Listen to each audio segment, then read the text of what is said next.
श्रीमद् भगवद गीता के 11 अनमोल उपदेश। श्रीमद् भगवद गीता एक ऐसा दिव्य ग्रंथ है जिसमें जीवन की हर समस्या का समाधान छिपा हुआ है। चाहे मन की उलझन हो, धन की कमी हो, शरीर की परेशानी हो या रिश्तों का दुख, गीता हर प्रश्न का उत्तर देती है।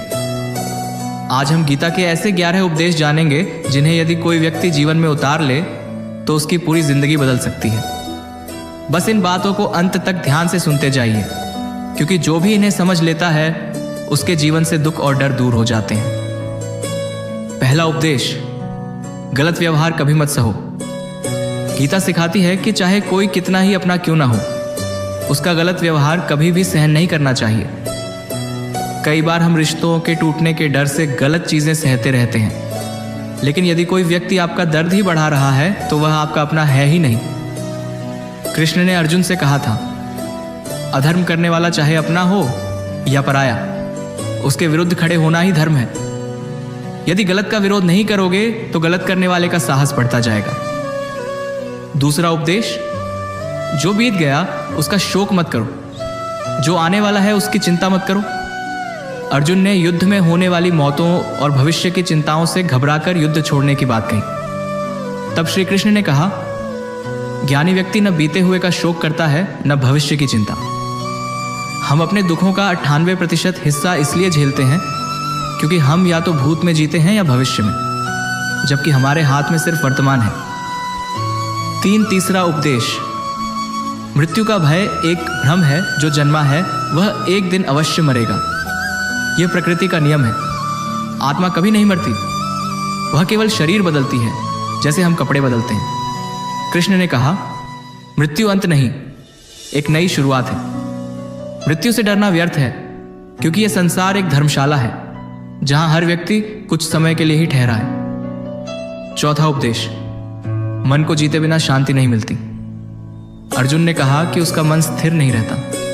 कृष्ण ने उत्तर दिया, मन चंचल है, पर अभ्यास और वैराग्य से उसे वश में किया जा सकता है। एक राजा ने पूरे राज्य में ऐसा व्यक्ति खोजा जिसे शांति मिल चुकी हो। अंत में एक साधु मिला, पर उसके पास पहनने को कुर्ता भी नहीं था। फिर भी उसका मन शांत था। शांति बाहर नहीं, अंदर होती है। पांचवा उपदेश, वासना, क्रोध और लोभ। नर्क के द्वार इन तीनों अवगुणों से व्यक्ति का जीवन दुखों से भर जाता है। जिस व्यक्ति में ये होते हैं वह दूसरों को चोट पहुंचाते पहुंचाते खुद भी नष्ट हो जाता है। इन्हें गीता में नाश के मूल कारण कहा गया है। छठा उपदेश, सभी देवता एक ही परब्रह्म के रूप हैं। कृष्ण ने विभूति योग में बताया, मैं ही शिव हूं, मैं ही अग्नि हूं, मैं ही इंद्र हूं, मैं ही समय हूं। इसलिए किसी भी देवता को छोटा बड़ा समझना अज्ञान है। सब एक ही परम चेतना के भिन्न रूप हैं। सातवां उपदेश, सुख की लालसा ही दुख का कारण है। कृष्ण ने कहा, इंद्रिय सुख की इच्छा बढ़ते ही मन दुखों में फंस जाता है। संसार के आकर्षण शुरू में मधुर लगते हैं, पर बाद में पीड़ा देते हैं। कठिन चीजें पहले कठिन लगती हैं, पर बाद में बहुत लाभ देती हैं।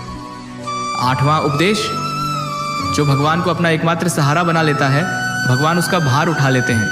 कृष्ण बोले, अनन्य भाव से मेरा स्मरण करने वाले का योगक्षेम मैं स्वयं वहन करता हूं। योग सी जो चीज नहीं है उसे पाना क्षेम कृपा सियोट जो है, उसकी रक्षा जो ईश्वर पर भरोसा करता है उसका जीवन सुरक्षित रहता है।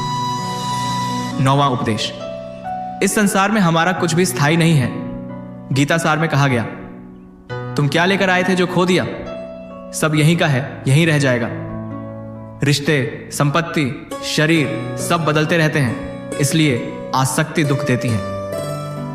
10वां उपदेश, किसी से अत्यधिक मोह मत करो। अर्जुन का मोह ही था जिसने उसे युद्ध से दूर कर दिया था। मोह इंसान की शक्ति छीन लेता है, उसे अंधा कर देता है।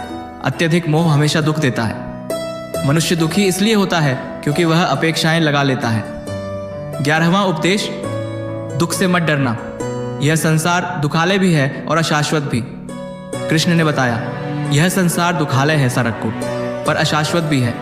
यहाँ कुछ भी स्थायी नहीं है, दुख भी स्थायी नहीं है। जैसे रात के बाद सुबह आती है, वैसे ही दुख के बाद सुख भी आता है। इसलिए दुख से लड़ो, उसे अपना गुरु बनाओ। निष्कर्ष, गीता हजारों साल पुरानी है, पर हर युग में नई लगती है। यदि कोई व्यक्ति इन 11 उपदेशों को समझकर जीवन में उतार ले तो वह हर समस्या, हर दुख, हर डर से मुक्त हो सकता है।